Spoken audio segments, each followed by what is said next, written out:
এই তুই রাস্তার মাঝে মুতিয়ে দিছিস নাকি না কি? কি তো ব্যাপারটা তো কিছু বুঝলাম না। কোন দেশে ভাব কয় রে?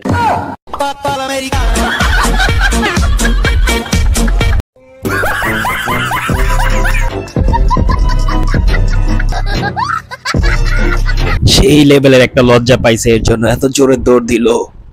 মানে এটা কোনো কথা? হ্যালো বন্ধুরা, অস্থির বাঙালি সিরিজ আরেকটি মজার পর্বে আপনাকে স্বাগতম। চলুন কথা না বাড়িয়ে শুরু করা যাক। ঠিক আছে।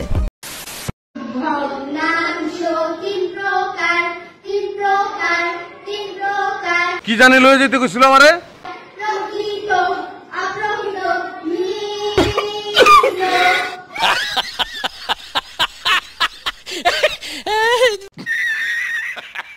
এমন পড়ালেখা আমার জীবন আমি করি না, এমন দেখিও নাই ভাইরে ভাই।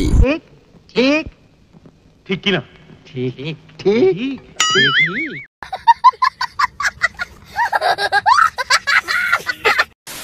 কয় কেজি ওজন?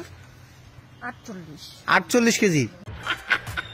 আমার তো মনে হয় যে দুইটাই 45 কেজি হইব। এই মেয়েটা তার ওজনের কথা বললো, আর ছেলেটি কি ওজনের কথা মনে করলো ভাইরে ভাই। एकदम इन्होंने वक्त बदल दिया, जज्बात बदल दिए, जिंदगी बदल दी।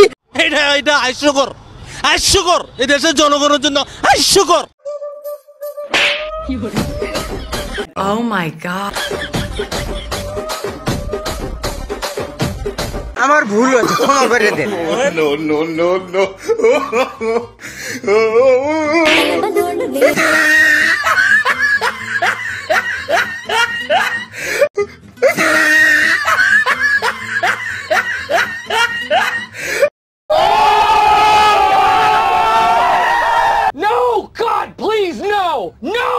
বেচারার জামাইয়ের সাথে যে এমনটা হবে আমি কল্পনাও করি নাই। এই তালি দাও সবাই, তালি তালি তালি তালি তালি, ডাক্তার তালি দাও। হ্যাঁ, এইটা আপনার কোন বান্ধবী হতে পারে? শাবনূরের অভিনয় খুব ভালোই করতে পারে। তোকে যে কাজ দেব, তুই যদি চুরি করে পালাস তখন কি হবে?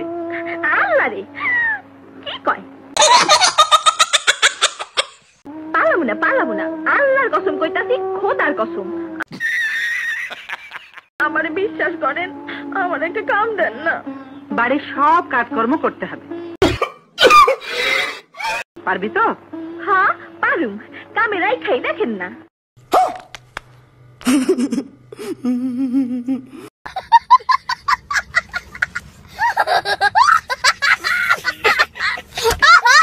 মানে এটা কোনো কথা?